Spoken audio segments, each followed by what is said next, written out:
성도의 처세에 대한 교훈이라고 하는 제목으로 말씀드리려고 합니다. 지금 우리는 압살롬이 반역을 일으켜서, 다윗의 아들 압살롬이 반역을 일으켜가지고 다윗이 도피하는 중에 있는 대목을 살펴보고 있습니다. 가드에서 망명을 와가지고 다윗 정부에 함께 살고 있었던 이때가 다윗을 찾아와가지고 나도 이 피난길에 같이 동행을 하겠습니다, 이렇게 했습니다.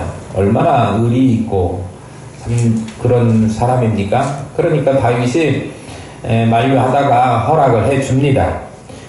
이때 말고 그 다음에 누가 피난길에 있는데 그를 또 다윗을 찾아왔느냐 그러면 제사장 사독하고 아비아달이 그의 아들들과 그리고 레위 사람들 또 언약궤를 메고 왔습니다. 동행하겠다, 그런 이야기죠. 우리는 다윗 왕이 지금 반란으로 인해서 도망하는 처지가 되었어도 다윗 왕을 지지하고 우리가 따라가겠습니다, 그렇게 이야기합니다. 그 뒤에 또 온 사람들이 있었지요. 온 사람이 있었지요. 후세라고 하는 다윗의 친구로 기록된 사람이 왔습니다. 이도 동행하겠다, 그렇게 했지만 이때에게는 동행을 허락했지만 제사장과 그리고 후세에게는 동행을 허락하지 않았습니다. 대신에 다른 임무를 부여했지요.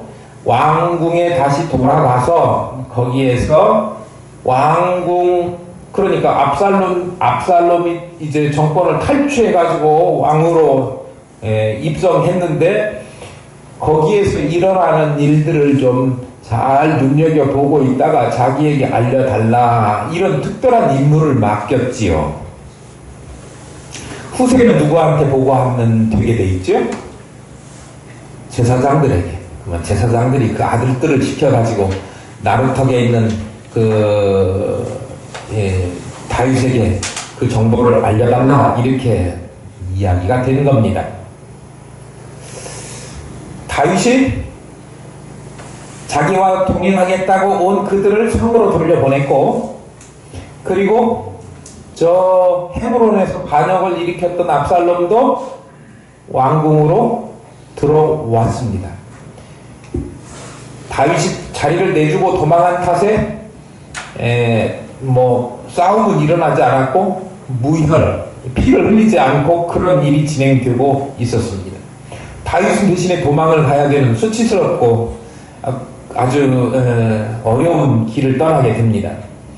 지금 어디까지 갔느냐 그러면 후세가 어디 있을 때 왔죠? 감람산 마루턱에 있을 때, 감람산 정상에 있을 때 후세가 왔으니까 후세를 돌려보내고 감람산 정상을 넘어갔습니다. 그런데 그때 또 누군가가 다윗에게 찾아왔습니다. 1절 한번 보겠습니다. 다윗이 마루턱을 조금 지나니 무비보셋의 종 시바가 안장 지운 두 나귀의 떡 200개와 건포도 100송이와 여름과일 100개와 포도주 한 가죽 부대를 싣고 다윗을 막는지라. 무비보셋의 종 시바라고 하는 사람이 왔습니다. 무비보셋이 누구죠? 요나단, 그러니까 다윗의 친구였던 요나단. 요나단은 사울의 아들. 그래가지고 요나단에게 있는 아들이 무비보셋인데 절친인 요나단에게 자기 아버지, 요나단의 아버지 사울이 다윗을 죽이려고 하니까 너 도망가, 이렇게 하면서 서로 약조를 맺죠. 조약을 맺어가지고 내가 다음에 무슨 일이 생기더라도 너희 아들은 결코 해치지 않고 잘 돌보아 줄게, 그렇게 약속한 대상자가 무비보셋이고 요나단의 아들이고, 그리고 사울의 손주입니까? 손자입니까? 손자입니다. 초대 왕 사울의 손자 요나단의 아들. 특징이 있죠? 다리를 접어요.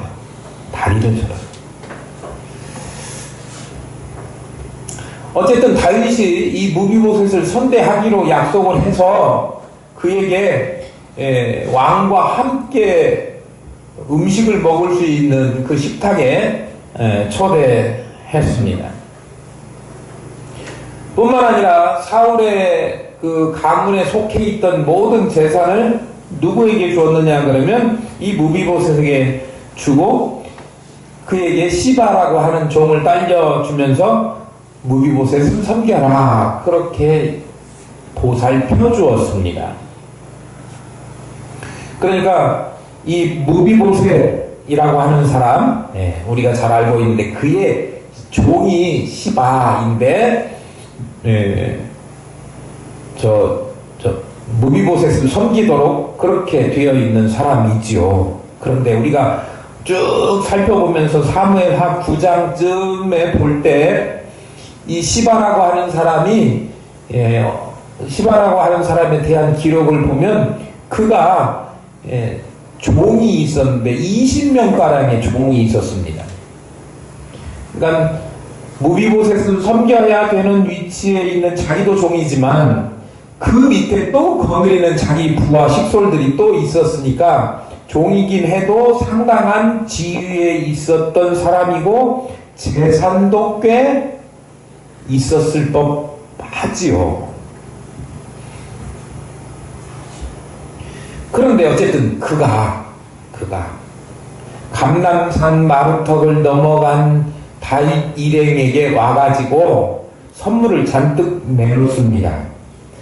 나귀 2마리에 안장 지워진 안장이 딱 놓여진 나귀 2마리. 거기에다가 뭘 잔뜩 또 싣고 왔느냐 그러면 떡 200덩이. 덩이가 얼마나 큰지는 모르겠지만 하여튼 200뭉치를 가지고 왔고요. 그리고 건포도 100송이. 그리고 여름과일 100개. 포도주, 당시에는 포도주 병이 없었고 그러니까 가죽부대에다가 포도주를 담아 왔는데 포도주 한 가죽부대. 그것을 싣고 왔습니다. 전부 다 놓고 보면 한번 추정해 보세요. 여름과일 100개. 여름과일 뭐예요?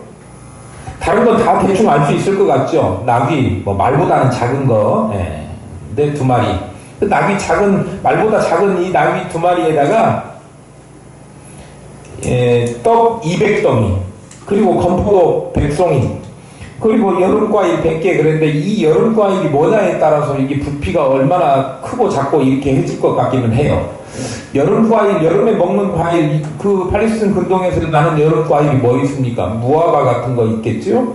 그리고 대추 야자 해가지고, 우리나라 대추처럼 생겼는데, 제가 지난번에 성지순례 갔다 오고 예전에 한번 사온 적이 있는데, 엄청 단 열매 있어요. 그런데 그것을 여름과일이라고 하면, 여름과일 100개라고 하는데 100개 해봐야 한 봉지 이렇게 되겠죠. 제가 사온 만큼밖에 안 될 거예요. 그런데 그럼 가져온 것 같지는 않고요. 여름과일 중에 또 뭐 있나 곰곰이 생각해 보니까 그 열대지방 동남아 이런 데 많이 있는 것 중에 여름에 최고로 치는 과일이 뭐냐 그러면 갈증을 해소하는, 그 지역은 갈증 해소가 관건이잖아요. 갈증을 해소하는 열대 과일 그게 뭐냐 그러면 코코넛이에요. 코코넛, 야자수, 야자 열매, 땅땅한 껍질에 쌓여 있어가지고 그 속에 물이 과즙이 있잖아요. 그거 탁 쳐가지고 빨대 꼽아주면 먹으면 처음엔 닝닝하고 이온 음료 같기도 하고 그렇지만 그걸 몇 번 먹어보면 그 맛이 엄청 좋고요. 그리고 시원하게 놨다가 먹으면 갈증이 착 해소되는 그런 아주 제일 그 땅에 허락한 좋은 음료가 바로 과일이 그거 아닌가 그렇게 생각이 됩니다. 성경에서 그냥 여름과일 그렇게 나왔으니까 우리는 짐작만 할 뿐이에요. 그것 같아요. 왜냐하면 다윗이 지금 도망하는 도중이잖아요. 광야길로 나가가지고 막 이렇게 해야 되는 판이기 때문에 그 다윗뿐만 아니라 다윗과 함께 하는 사람들 모두 다 피곤하기도 하고 갈증도 있고 당시에 지금 포도주 담을 그릇도 없기 때문에 이 가죽부대에다가 포도주도 옮기는 판이니까 무슨 물을 옮길 통이 얼마나 많이 있었겠습니까? 그러니까 그들에게 딱 필요한 것들 배고프니까 떡 먹어. 그리고 거푸도 먹어가지고 조금 당분 보충해갖고 당 떨어진 사람 먹게 만들어. 그리고 갈증 나는 사람들 물 먹어. 이렇게 한 거잖아요. 그러니까 도망가는 그들에게 얼마나 요긴하고 좋은 선물이었을지 생각만 해도 그것 가지고 온 이 무비보셋의 종 시바, 그가 고맙게 생각되었을 것입니다. 다윗 일행에게 왜 시바가 이런 선물들을 잔뜩 가지고 왔을까요? 코코넛 여름과일 100개 그거 당나귀에다가 매달아 실으면 어마어마한 양이에요. 감당하기 어려울 만큼의 과일이었을 겁니다. 그 많은 선물들을 왜 가지고 왔을까요? 다윗도 궁금했어요. 물어봤어요. 2절 한번 보겠습니다. 왕이 시바에게 내가 무슨 뜻으로 이것을 가져왔느냐 하니 시바가 이르되 나귀는 왕의 가족들이 타게 하고 떡과 과일은 청년들이 먹게 하고 포도주는 들에서 피곤한 자들에게 마시게 하려 함이니이다. 시바가 그 나귀를 가져온 이유는 피난길에 지쳐 있을 왕족이 타고 가라고 가져왔다. 야, 감동이지요. 예. 그리고 떡, 과일 이런 것들은 다윗의 청년들, 군사들, 일행들이 먹어서 이제 기운을 차리고 피난 행렬을 떠나고 또 기운을 차린 다음에는 나중에 혼란이 될지는 모르지만 언젠가는 기운을 떨어뜨리지 않고 잘 유지하고 있다가 압살롬 군대와 싸워가지고 반란군하고 싸워서 다윗 왕이 다시 왕권을 회복하도록 하려고 가져왔다, 그렇게 이야기합니다. 그러니까 그 말 들으면 이 감동이 두 번이죠. 먹을 것 잔뜩 떡, 과일 막 이런 거 갖고 와서 감동. 그리고 거기에다가 하는 말이 감동스럽지 않습니까? 이게 도망가는 사람이긴 하지만 지금은 도망갈지라도 기운을 차려서 다시 꼭 왕권을 회복해서 돌아오십시오. 이런 거예요. 오늘 얼마나 시바가 들고 온 선물들, 당시 압살롬을 피해서 피난길 가는 이들에게 정말 요긴한 것들이었고, 또 그가 하는 말, 그거는 세심하게 다윗의 심정을 위로하고 또 토닥여주는 그런 말이었습니다. 그런데 그 말이 진심이었으면, 또 그 선물이 그 진심을 담은 선물이었으면 얼마나 좋았겠습니까? 문제는 시바가 이런 선물을 가져와서 아주 달콤한 말로, 듣기 좋은 말로, 위로의 말로 다윗에게 한 이 모든 것이 다윗 도망가는 형편이기는 하지만 그래도 왕이고요. 또 지금 반란군이 완전히 성을 장악하고 이스라엘을 막 이렇게 한 판이 아니니까 지금 누가 제대로 잡을지 그런 판이잖아요. 지금 미얀마도 군부가 잡게 될지, 민주 세력이 이 군부를 누르고 세계 여론 유엔에 막 지지를 얻어가지고 민주 정부를 수립하게 될지 지금 모르는 판이잖아요. 마스크 끼어서도 동의를 좀 해주세요. 동의를. 그러니 다윗의 환심을 산 다음에 자기가 다윗으로부터 얻을 뭔가 이득이 자기에게 돌아오도록 그런 속셈을 그는 가지고 있었습니다. 사실 다윗에게 가져온 그 나귀는 누가 탈 것이냐 그러면 그의 주인 무비보셋, 다리도 절고 불편하니까 무비보셋이 타고 다녀야 될 나귀인데 그것을 다윗에게 갖다 주고 자기가 선심 쓰는 거예요. 어찌되건 예루살렘에서 도망오느라고, 정신없이 도망오느라고 몸도 피곤하고 마음은 오죽 피곤하겠습니까? 몸과 마음이 다 지쳐있는 다윗과 그의 일행에게 상당한 도움과 위로를 주는 선물과 만들 일이었을 것입니다. 시바는 그런 이 타이밍을 너무도 잘 알고 그 타이밍에 다윗에게 찾아와가지고 이야기를 하고 다윗의 환심을 사가지고 속셈은 뭐였느냐 그러면 무비보셋, 자기가 섬기는 무비보셋에게 준 그 있는 재산까지도, 그 재산이 누구한테 온 거죠? 사울 왕거 재산이에요. 그런데 그것까지도 자기가 다 차지하고 싶은 생각으로 다윗에게 그렇게 선물도 가져오고 선물 봉쇄 그리고 아첨하는 말 이렇게 했다고 하는 거예요. 다윗이 선물을 받고 그 이야기를 듣고 무비보셋이 당연히 생각나고 궁금했지 않겠습니까? 물어봤어요. 너 주인 어디냐? 무비보셋 어디냐? 3절입니다.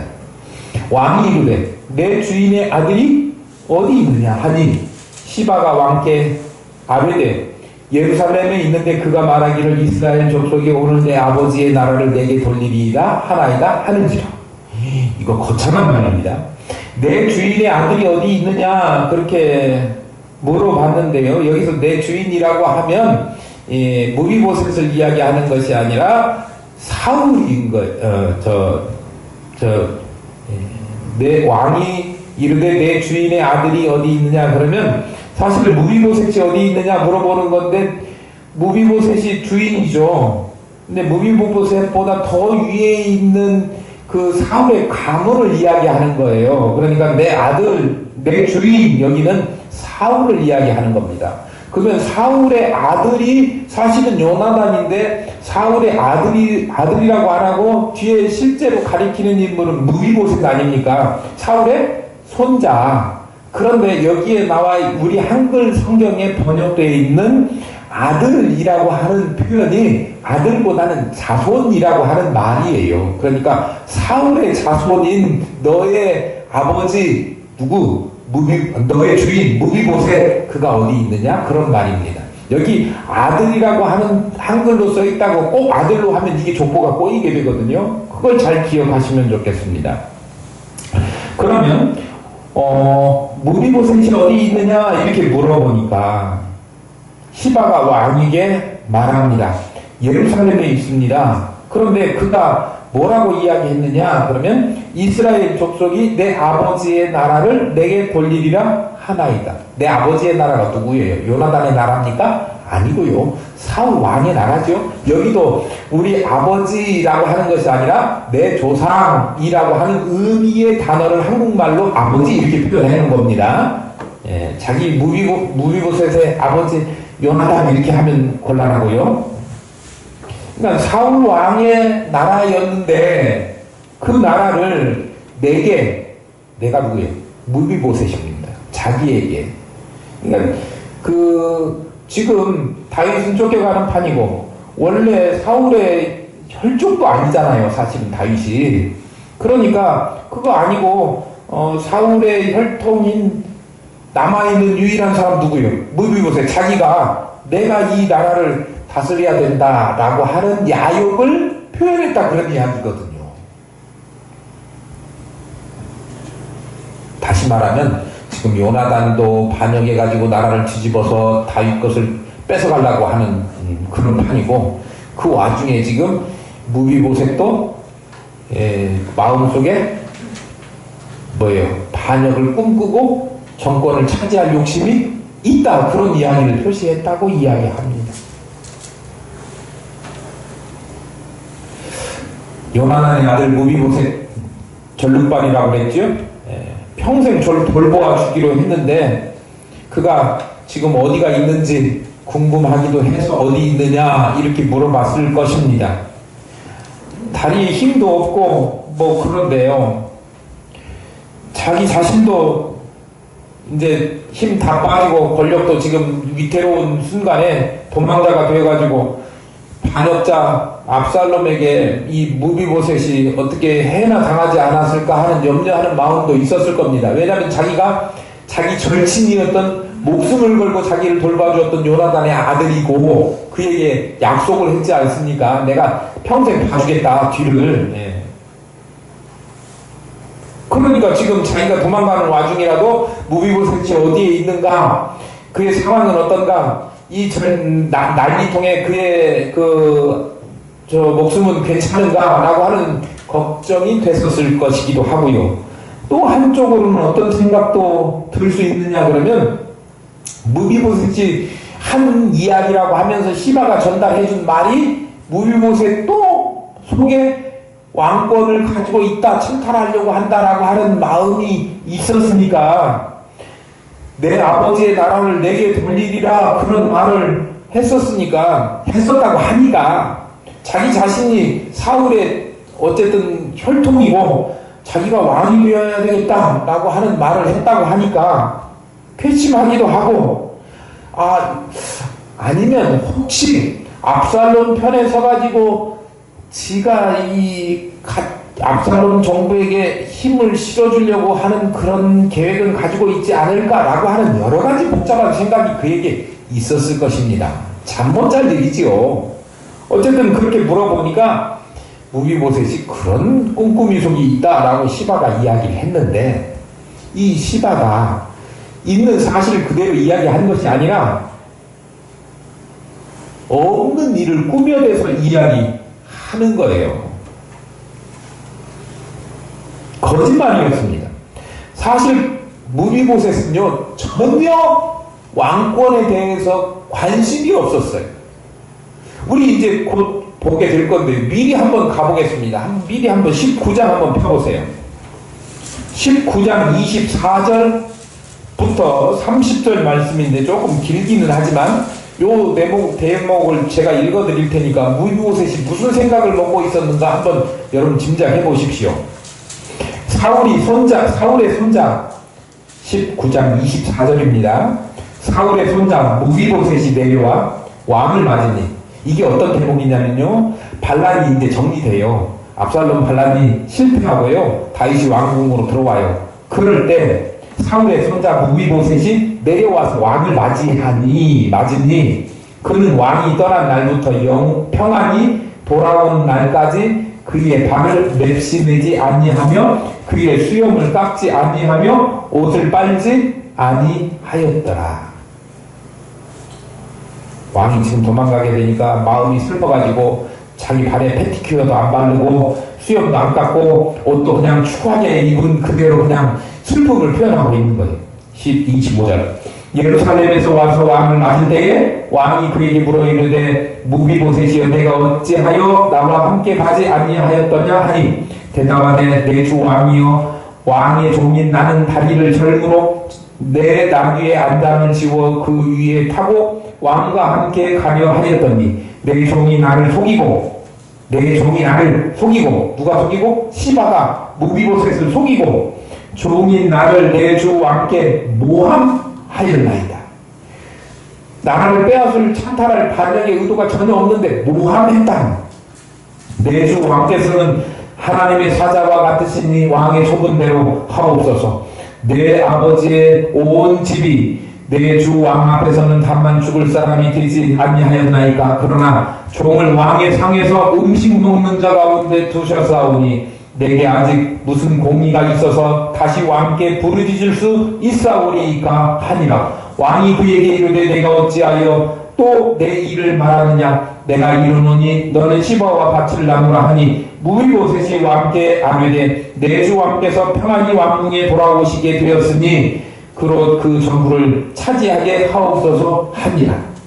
무비보셋은 가만 보니까요, 자기 재산에 대한 욕심도 없는 사람 같아요. 자기 그 재산에 대한 욕심도 없는 사람이 왕권을 가지겠다, 그리고 자기는 절뚝발이다, 이렇게 그렇게 할 자격도, 옛날에 보면 몸이 불구인 사람은 구약시대에는 제사장도 하기도 어렵고 이렇게 왕으로 섬길 수 없었어요. 그러니까 무비보셋은 누구보다도 자기 자신을 잘 알았고, 다윗이 자기를 돌보아 주어서 한 식탁에서 먹게 한 것도 큰 은혜라고 여겼던 그런 사람이니까, 다윗이 이런 어려운 일을 만났다고 하니까 다윗이 그 어려운 도망길에 자기도 도망하는 행렬에 같이 가서 좀 도움을 주든지 위로를 주려고 그렇게 나는 다윗 편입니다. 나는 이 반란에 가담하지 않습니다. 라고 하는 표시를 하고 싶었는데 이놈 그놈 시자가 들어가지고 꼭 요구하는 것 같잖아요. 시바라고 하는 하인이 자기 주인 무비보셋이 타고 갈 나귀도 가지고 가. 거짓말을 해가지고 모함을 해가지고 무비보셋이 다윗을 배반하고 저한테 그렇게 잘해준 왕하고 한식탁에서 먹도록 그렇게 허락까지 해준 그 은혜를 잊어버리고 지가 나라를 빼앗아 다시 되찾겠다 그딴 소리를 하고 있습니다. 그러니까 이런 재산을 몰수해야 됩니다. 이렇게 고자질한 거예요. 모함을 한 거죠. 새빨간 거짓말이었습니다. 무비보셋은 다윗을 배반하면서 이스라엘을 옛날에 그 사울 왕국으로 다시 되돌릴 생각을 전혀 가지고 있지 않았다라고 하는 거예요.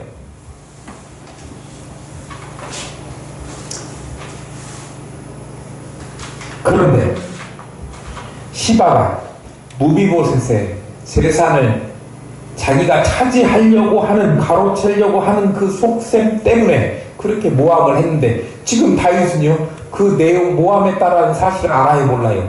지금 상황은 앞으로 19장 가야 되니까 아직 몰라요.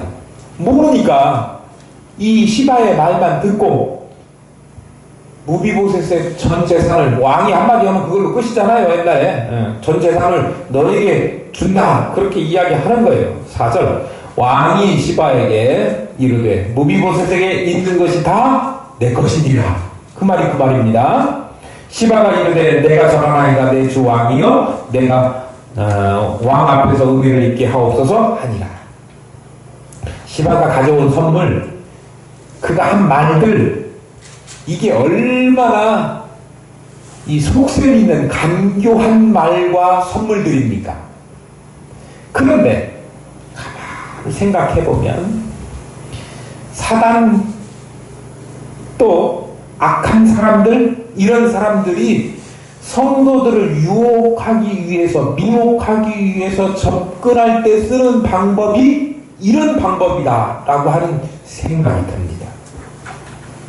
사단은 우리를 유혹할 때 처음부터 자기의 본색이 악하고 처음부터 내가 네 영혼 잡아갈 거야, 빼앗아갈 거야 그렇게 하고 내놓고 달라들지 않습니다. 감춥니다. 이단들이 그렇지 않습니까? 이단들이 왜 이단이라고 그래요? 꼬리가 달라서 이단인 거예요. 나머지는 다 똑같은 척해요. 양의 탈을 쓰고 뒤집어 쓴 늑대와 같은 그런 사람들이 이단 아닙니까? 자신들을 선한 모습으로 가장해요. 그런데 그들이 마치 우리에게 가장 큰 도움, 유익을 줄 것처럼 가장 선한 모습을 갖추고 그리고 꾸며서 접근해 오는 것입니다. 오늘 본문에 등장하는 시바처럼 음흉한 흉계를 이루기 위해서, 그 목적을 달성하기 위해서 먼저는 상대방이 가장 필요로 하는 것 같은 것들을 자기가 구해와요. 선물 몽땅 가져와요. 선물도 그냥 자기가 쓰다 남은 것 가져온 것이 아니라 다른 사람이 꼭 필요하다고 생각되는 걸 가져오는 거예요. 그러니까 기왕이면 선물하려면 저 사람은 뭐가 필요할까 이거 생각하고 선물을 하는 게 좋은 것 같아요. 그리고 속마음 딴마음 먹고 선물하지는 마시고요. 네. 가장 필요를 가지고 와가지고 상대의 마음에 꼭 드는 달콤한 말을 늘어놓음으로써 자신이 상대에 있어서 가장 사랑하고 상대를 가장 아끼는 친구인 것처럼 위장하는 것입니다. 그러니까 이런 사단의 흉괴 그리고 사단의 이 속임수에 넘어가지 말라고 사도 바울이 뭐라고 말씀하셨느냐 그러면 사단과 악한 자들이 각각 광명의 천사와 의의 일군으로 가장하고 찾아오니 조심이라 그렇게 말씀하고 있지 않습니까? 저도 마찬가지지만 원래 사람들이요 아무리 똑똑하다고 해도 똑똑한 척 해도 아첨하는 사람들의 뇌물과 간사한 말에 쉽게 마음이 열립니다. 그 사람들의 흉계에 넘어가기가 쉬운 존재, 매우 연약한 사람들이 바로 우리들이에요. 그런데 더군다나 그가 어려운 처지에 있다 그러면 그럴 때는 더 넘어가기가 쉽습니다. 당시 다윗이 처한 상황이 너무나 어려운 상황이었기 때문에 자신에게 가져온 그 선물들 그리고 시바의 말 그것만 듣고 쉽게 너무 판단을 경솔하게 해가지고 무비보셋의 재산을 시바에게 다 넘겨줬다 그런 말씀입니다. 그러니까요. 뭔 얘기 제가 할 것 같습니까? 그럴듯한 선물과 말로 자신을 위장하고 포장하고 접근하는 사단과 이단과 그리고 악한 사람들을 분별해낼 수 있는 안목을 가져야 된다고 하는 거죠. 흐리멍텅하게 살고 있다가는 우리는 꼼짝없이 당해요. 영적으로 깨어 있어야 됩니다. 어떠한 상황이라도 상대방이 무슨 생각을 가지고 있는가 그 진심을 꿰뚫을 수 있는 영적인 통찰력을 우리가 가지고 있어야 돼요. 그러니까요. 다른 사람이 진심으로 이야기하고 있는데 그 진심을 알아주지 못하는 것도 우리의 어리석음이고 다른 사람이 나를 속이려고 하는데 그 속임수에 달콤한 것에 빠져가지고 속임수를 분별하지 못하는 것도 우리의 어리석음이에요. 그렇지 않으려면 둘 다 나쁜 거잖아요. 둘 다 그렇게 당해서는 안 되는 일이잖아요. 상대방이 진심을 가지고 우리에게 다가오면 우리가 그 진심을 봐야 되는 거예요. 상대방이 아무리 말은 싸납게 하고 말은 투박하게 한다고 할지라도 그 사람의 속마음이 어떤가 그 속마음이 진국이고 그 속마음이 사랑이 가득 담겨있으면 우리는 그걸 사랑으로 받아야 해요. 맞죠? 네. 꼭 사람의 표현이라고 하는 게 좋은 말, 부드러운 말로 한다고 해서 이게 속도 부드러운 것이 아니고 또 거친 말로 한다고 해서 속이 시커먼 것도 아니잖아요. 그러니까 우리는 이것을 다 분별해야 돼요. 정말 하나님이 우리를 묘하게 만들어 놓으시긴 했기 때문에 왜요? 우리가 그냥 이 겉에 드러나는 겉모습만 보고 판단을 하게 만들어 놨으면 얼마나 좋겠습니까만 그렇게 창조되어 지음받지 않았기 때문에 우리는 분별하면서 살아야 될 존재다.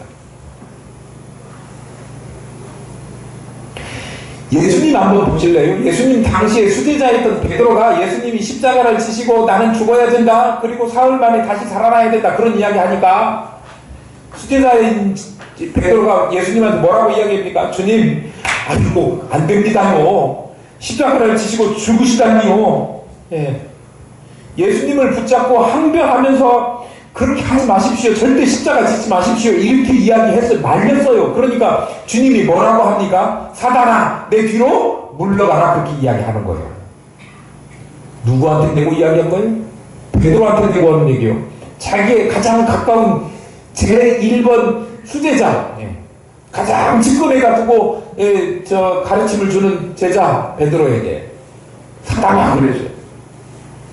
그러니까 악한 영이 이웃을 가장해서 친구를 가장해서 식구를 가장해서 가장 가까운 제자를 가장해서 찾아와서 우리에게 무슨 말을 한다고 할지라도 영적인 통찰력을 주님처럼 가지고 있다고 하면 그게 사단이 하는 일인지 아닌지 우리가 분별할 수 있어야 된다고 하는 거예요.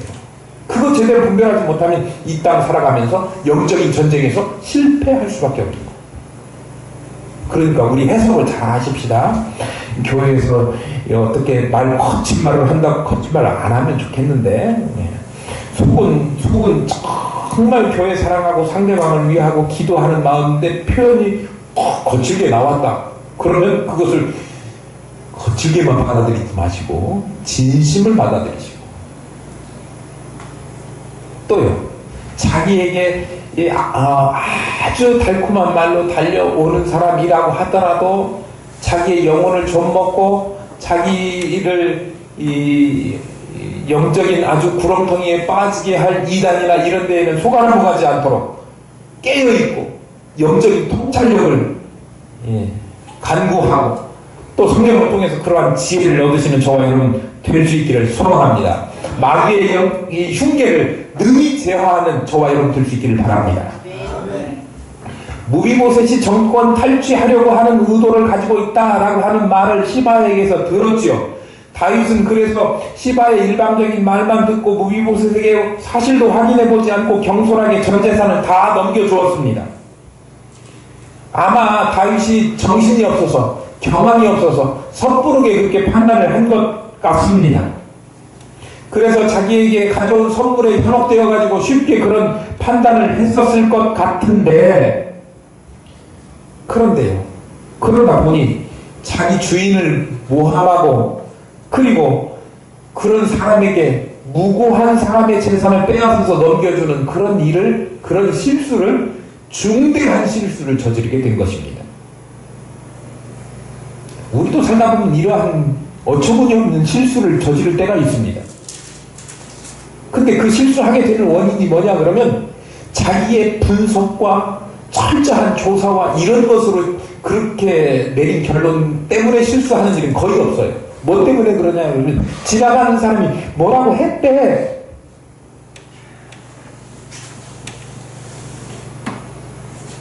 지나가는 사람의 말, 아무 근거도 없는 이야기, 요즘 우리식으로 이야기하면 가짜 뉴스 뭐 이런 것들이죠.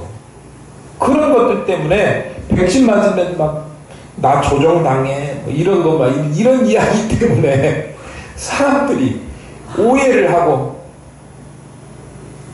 그것만으로 끝나면 다행인데 서로 좋았던 신뢰관계가 깨져버립니다. 일시에 박살나버리게 되는 거예요. 그런데 나중에 그것이 밝혀지고 난 다음에는 후회되죠. 그런데 그때 후회함들, 이미 엎질러버려진 깨진 관계는 회복하기가 너무나 어렵다라고 하는 사실입니다. 신뢰를 다시 회복하기가 어려운 것이지요.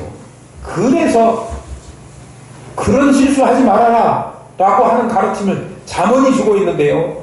잠언 18장 17절에 보니까 송사의 원고의 말이 바른 것 같으나 그 피고가 와서 밝히느니라. 그러니까 한쪽 말만 듣고 미리 경솔하게 판단해가지고 나중에 밝혀지면 그거 어떻게 못하니까 잘 판단을 해라. 다 말 들어보고 신중하게 해라 라고 하는 거예요. 세상 법도요, 유죄가 입증되기까지는 피고는 뭐예요? 무죄 추정의 원칙이라는 게 적용됩니다. 유죄라고 확정이 될 때까지는 죄가 없는 상태인 거예요. 그런데 근거 없는 소리, 또 타인과 관계되는 말을 들을 때 아무 이유도 없는 모함하는 소리, 이런 것을 들을 때 신중하게 대처하지 못하면 실수하게 되는데요. 특히나 사람들 중에는 말하기 좋아하는데 남의 말 하기 좋아하는 사람들이 있어요. 험담하는 거 좋아하는 사람이 있습니다. 뒷담화하는 거 즐기는 사람들이 있어요. 잠언에서도 그런 이야기 합니다. 타인을 험담하는 소리는 마치 별미와 같아서 사람들 중에는 이러한 소리를 하고 다닌다. 그 성경에 그렇게 써 있어요.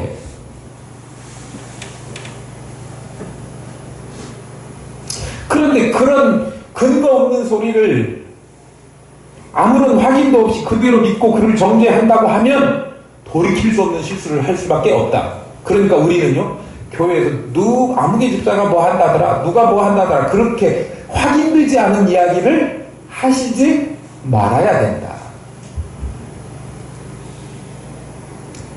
더 우리가 할 수만 있다고 한다면 성경은 뭐라고 가르쳐주고 있느냐 그러면, 허물을 덮어주는 자는 사랑을 구하는 자요, 그것을 거듭 말하는 자는 친한 벗을 이간하느니라. 그렇게 잠언 19장 9절에 말씀하고 있습니다. 그러니까 가급적이면 타인의 이야기는 하지 않고 삼가하는 동시에, 혹 그러한 말을 들었다고 하더라도 어떻게 해요? 분노하고 성질내기보다는 그를 찾아가서 부드러운 말로 권면하고 상황이 악화되지 않도록 그렇게 하는 것이 더 좋은 일이다. 특히 교회 안에서 그러한 일이 발생하지 않도록 말조심. 교회 안에서 무슨 특별한 일 가지고 문제가 생기는 거 아니에요. 교회 안에서 뭐 때문에 문제가 생겨요? 말 때문에. 서로 말 조심하셔서 미움과 분란을 일으키는 사단의 괴계 작전에 휘말려 들어가는 일이 우리에게는 없어야 될 줄로 믿습니다. 우리가 이런 일을 설사 당한다고 하더라도 우리 주님께서 가룟 유다가 배신할 것을 미리 아셨으면서도 그를 끝까지 사랑하시고 회개할 기회를 주셨던 것처럼 우리도 역시 주님의 모습을 본받아서 이웃을 함부로 판단하지 말고 설령 잘못한 것이 있다고 하더라도 그를 위해서 기도하고 권면하는 그런 성숙한 모습을 우리가 가져야 된다라고 하는 것을 우리가 마음속에 새기셨으면 좋겠습니다. 교회가 든든히 세워지려면요, 누가 더 좋더라. 우리 지금 고린도서 살펴보고 있는데요, 사람 중심으로 해갖고 누가 오라 그렇게 하면 안 되고요.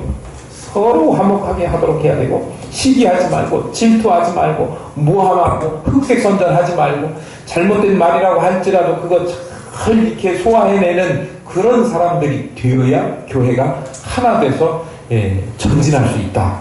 그런 겁니다. 우리는요, 서세할 때 오늘 본 말씀 중심으로 해가지고 우리가 그렇게 흑색선전 만들어내고 모함하거나 그런 거 만들어내는 사람 아니고요. 자기의 이득을 위해서 다른 사람 죽이는 일, 다른 사람까지도 막 이렇게 함부로 만들어버리는 일, 이렇게 하면 안 되고요. 우리 처세 어떻게 해야 되는지 아셨죠? 그런데 거기 수준에서만 원론적인 수준에서 멈추지 말고요. 주님처럼 한 단계 더 업그레이드 돼가지고 다른 사람도 배려하고 교회도 배려하고 그렇게 하는 그런 성도들 되어야 되는데요. 한 가지만 더 제가 말씀드리고 싶은 게 있어요. 진짜 제가 드리고 싶은 말씀은 이 말씀인지도 몰라요. 우리 힘들잖아요. 다윗도 지금 힘든 시절이에요. 압살롬이 반역을 일으켜갖고 엄청난 충격, 계속되는 도주 이런 것 때문에 영적으로 육적으로 피곤에 지쳐있는 그들에게 시바가 선물을 가지고 왔는데 사실은 무비보셋의 재산을 탈취하려고 하는 그런 악한 의도였어요. 악한 의도 때문에 가지고 온 선물들이긴 하지만 그 선물들이 다윗과 도망가는 다윗 일행에게 있어서는 아주 꼭 필요한 것들이에요. 악한 사단에 꽤나 그들의 뭔가를 하는 것을 하나님께서 너 그렇게 나쁜 짓 해라 라고 하시지는 않지만 그 악한 사람들의 그 악한 행위나 그의 성품들 그것들을 그냥 묵인하셔요. 그냥 보고 안 본 척 하셔요. 그냥 내버려 두셔요. 그러므로 해서 그 결과가 정말 도움이 필요하고 위기에 처해 있고 생명을 살아내야 되는 누군가에게는 절실한 도움으로 쓰여질 수도 있는 거지요. 하나님이 악해서 무비보셋의 종 시바에게 너 네 주인 배반하고 그거 몰래 해가지고 이렇게 해라 그렇게 한 거 아니에요. 그런데 그가 하는 행위들을 하나님께서 묵과하심으로써 그 결과는 다윗에게 있어서는 정말 도움이 되는 여름에 타는 갈증, 목이 타서 찢어질 것 같은 그런 갈증 속에서 그 갈증을 해소하고 배고픔을 해소하고 쓰러져 버릴 것 같은 기진함과 피곤함 속에서 기운을 얻고 새 일을 기약하고 훗날을 기약할 수 있는 힘과 에너지를 그에게 잃어버리지 않도록 보충하고 공급하는 일을 누구의 손길을 통해서라도 하나님께서 보내주셔서 오늘 다윗은요 그것 때문에 다윗과 다윗 일행이 힘을 얻게 되고 비록 그 과정에서 어리석음이 있어서 실수하기는 했지만 그러나 그것은 다윗의 실수고 하나님은요 면면이 다윗의 주변에서 일어나는 일들을 통해서 하나님의 사람 또 하나님의 일을 감당해야 될 다윗이 그냥 지금 다윗이 겪고 있는 일은 뭐 때문에 그래요? 지가 지금 죄 때문에 그래요. 그런데 죄값은 치르는 중이더라도 하나님께서 택해서 맡긴 사명 그 감당하게 하시려고 결코 그를 죄값은 치르지만 하나님의 사랑은 끊임없이 그를 향해서 주어지고 있다라고 하는 사실을, 저는 그거를 오늘 처세도 중요하지만 그거에 우리 깨달았으면 좋겠다, 그런 생각이 들어요. 아멘. 언제나 우리가 힘들고 어려운 중에라도 신실하신 하나님께서는 우리에게 그런 은혜를 주십니다. 우리 힘들어도요, 코로나 가운데도요, 하나님은요 우리로 하여금 지나가게 하시고 소망을 잃지 않고, 코로나만 끝나기만 해봐. 그냥 붕사경이도 다시 하고 천도도 하고, 이번 주에 오실 목사님들이 다 그런 마음을 품고 계실 거예요. 천도해야 돼요. 불같은 분들이 오십니다. 보시고 싶은 분은 오십시오. 4분 오십니다. 저까지 5명. 뜨겁게 기도할 거니까 오셔서 같이 해주셔도 좋아요. 5명 이상 보이지 말라고. 그런데요, 우리 힘을 내시고요. 네.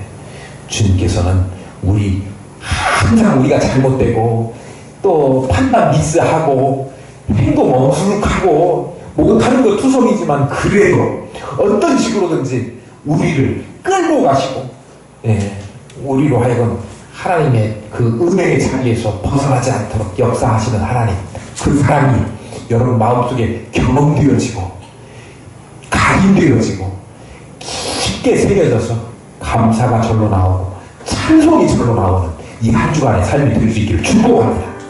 우리